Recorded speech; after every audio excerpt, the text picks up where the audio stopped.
La question du sens m'a parlé à partir du moment où j'étais confronté à la mort.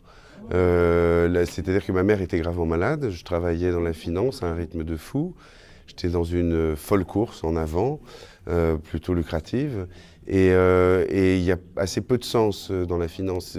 On fait de l'argent avec l'argent, c'est difficile d'y adjoindre un sens profond. Si ce n'est peut-être de faire vivre sa famille, si on en a une, je n'en avais pas. Et quand j'ai appris que ma mère était gravement malade, là d'un seul coup, la question du sens a brutalement émergé. Est-ce que je vais continuer à travailler comme ça et la laisser, ne pas la voir partir? Et ça a tout emporté.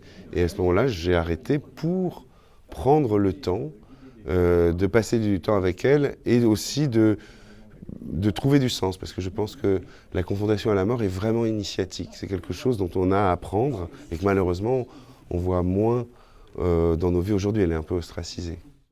Si aujourd'hui on parle autant de quête de sens, je crois que c'est parce que la société est un petit peu enfermée dans une forme de non-sens ou un problème de sens.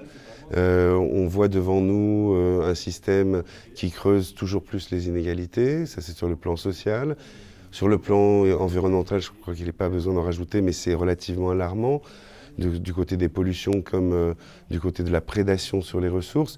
Donc il y a vraiment une question du sens, du système qu'on construit, du métier qu'on exerce, du système auquel on participe, qui fait que les gens sont en quête de sens. Parce qu'un non-sens ne peut pas donner sens à l'existence. Je pense que c'est la principale raison. Et qu'aujourd'hui aussi les gens sont un peu renvoyés à eux-mêmes.